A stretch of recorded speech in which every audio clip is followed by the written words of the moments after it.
आता आपण गॅस बंद करायचा आहे आणि आपल्याला इथे आता टाकायचं आहे 1 छोटा चम्मच खसखस। आपले सर्व मसाले जे आहेत खडे मसाले गरम असल्यामुळे हे जे खसखस आहे त्या गरम मसाल्यामध्ये छान आपोआप भाजल्या जातं।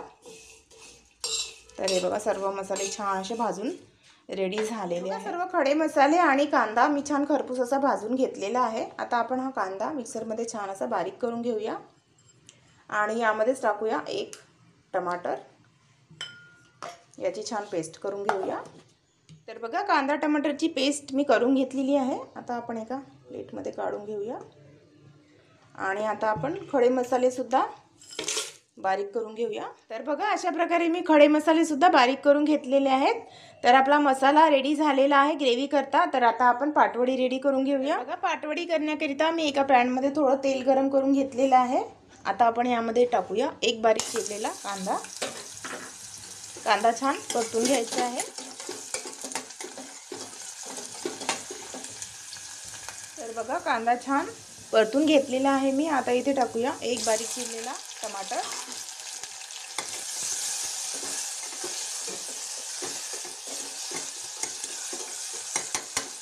बघा कांदा आणि टमाटर छान असा परतून घेतलेला आहे मी। आता आपण इथे टाकूया अर्धा छोटा चम्मच मीठ, थोडीशी हळद आणि अर्धा छोटा चम्मच तिखट तुम्ही तुमच्या आवडीप्रमाणे कमी किंवा जास्त करू शकता। आणि अर्धा छोटा चम्मच मी इथे धने पावडर टाकत आहे। छान मिक्स करून घ्यायचं आणि यामध्ये आता आपण टाकूया 1.5 ग्लास पाणी। हे बघा आपण बेसन किती घेत आहोत त्यानुसार आपण पाणी घ्यायचं। मी इथे 1 कटोरी बेसन घेत आहे, त्यानुसार मी इथे 1.5 ग्लास पाणी ॲड करत आहे। तर पाण्याला छान अशी उकळी येऊ द्यायची। पाण्याला उकळी येत आहे तेव्हापर्यंत आपण हे 1 कटोरी मी इथे बेसन घेतलेलं आहे ते आपण एका मोठ्या बाउलमध्ये काढून घेऊया आणि इथे टाकूया थोडं पाणी आणि हाताने छान मिक्स करून घ्यायचं आहे। म्हणजे आपण हे जे बेसन आहे पाण्यामध्ये टाकल्यानंतर याच्या गुठळ्या होत नाही, त्यामुळे असं थोडं पाणी टाकून एका कटोरीमध्ये छान भिजवून घ्यायचं। हे बघा हाताने छान असं गुठळ्या वगैरे सर्व काढून घ्यायच्या। हे बघा तर आपलं बॅटर आहे एकदम रेडी। तर आपण बघूया आपल्या पाण्याला उकळी आली आहे का। तर बघा पाण्याला सुद्धा छान उकळी आलेली आहे। आता आपण बेसन टाकून देऊया इथे। हे बघा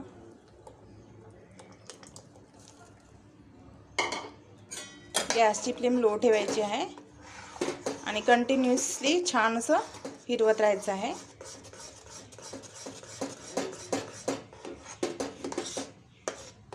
हे बघा अशा प्रकारे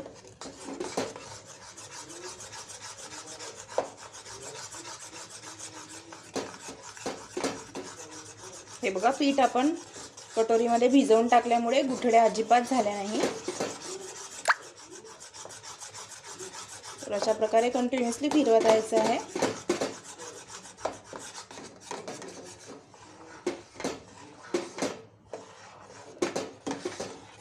हे हळूहळू बेसन जे आहे घट्ट होत जाणार। तर आपल्याला हे पीठ छान घट्ट होण्याकरिता कमीत कमी 10 मिनिट तरी लागणारच।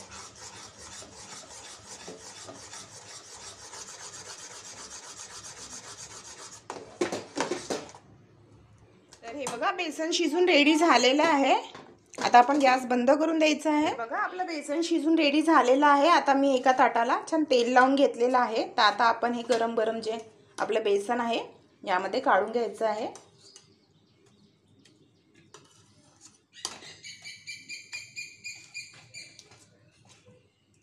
हे बघा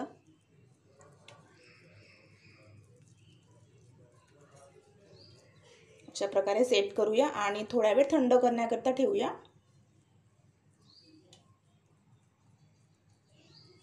हे बघा तर बघा आपलं बेसन थंड होत आहे, तेव्हापर्यंत आपण ग्रेव्ही तयार करून घेऊया. त्याकरिता एका कढईमध्ये मी तेल गरम करून घेतलेलं आहे. आता मी इथे टाकत आहे 1 छोटा चम्मच अद्रक लसणाची पेस्ट. आता आपण यामध्ये टाकूया कांदा टमाटरची पेस्ट.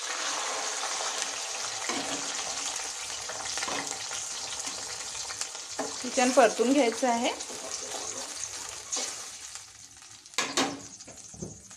2 मिनिट आपण कांदा टमाटरची पेस्ट आणि अद्रक लसणाची पेस्ट छान परतून घेऊया.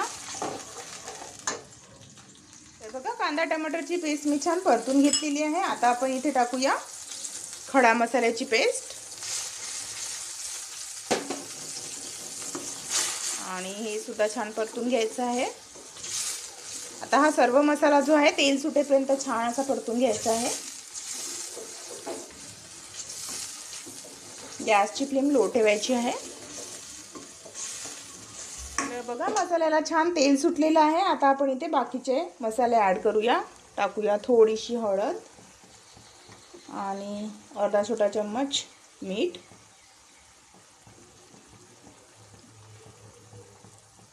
मी इथे टाकत आहे 1 छोटा चम्मच तिखट तुम्ही तुमच्या आवडीप्रमाणे कमी किंवा जास्त करू शकता. आता छान मिक्स करून घ्यायचं आहे.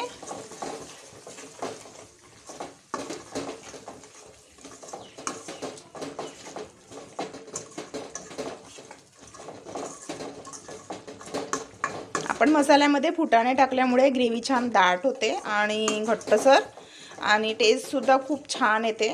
तुम्ही नक्की ट्राय करून बघा. आता आपण इथे टाकूया 1 ते 1.5 ग्लास पाणी आणि या ग्रेव्हीला छान उकळी येऊ द्यायचं आहे. आणि आता बघूया आपण की आपलं बेसन थंड झालं आहे की नाही. तर या ग्रेव्हीला छान उकळी येऊ द्यायची आहे मीडियम फ्लेमवर. आपलं बेसनसुद्धा छान सेट झालेलं आहे आणि आता आपल्या ग्रेव्हीला उकळी येत आहे तेव्हापर्यंत आपण कट करून घेऊया. हे बघा अशा प्रकारे चाकूने पीसेस करून घ्यायचे आहेत. हे बघा तुम्ही कोणत्याही आकाराचे पीसेस कट करू शकता. हे बघा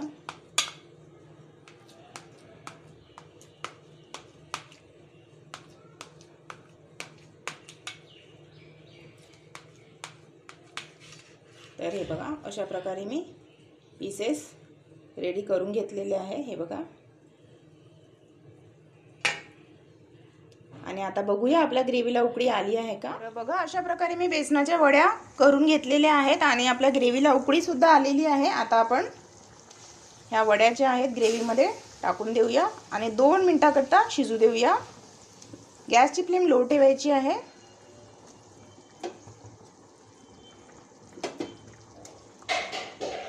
बघा आणि आता आपल्याला फक्त 2 मिनिटाकरता हे शिजू द्यायचं आहे. तर बघा 2 मिनिट झालेले आहेत आणि आपल्या पाटवडीची भाजी एकदम रेडी आहे. तर आता आपण वरून टाकूया थोडी कोथिंबीर आणि गॅस करून देऊया बंद आणि गरमागरम सर्व करूया. तर हे बघा गरमागरम आणि झणझणीत पाटवडीची भाजी एकदम रेडी आहे. तर चला सर्व करूया. ही भाजी तुम्ही पोळीसोबत किंवा भातासोबत खाऊ शकता. खूप छान टेस्टी वाटते. तर हे बघा बनवून बघा अशा प्रकारे आणि कशी वाटली तुम्हाला ही माझी रेसिपी नक्की सांगा कमेंट बॉक्समध्ये. आणि जर तुम्ही नवीन असाल तर please Marathi kitchen with Manisha या चॅनलला अवश्य सबस्क्राईब करा अशाच नवनवीन आणि हेल्दी रेसिपी बघण्याकरिता. तर भेटूया नेक्स्ट व्हिडिओमध्ये. तेव्हापर्यंत take care. Bye bye. Have a nice day. आणि बघत राहा माझं channel Marathi kitchen with Manisha.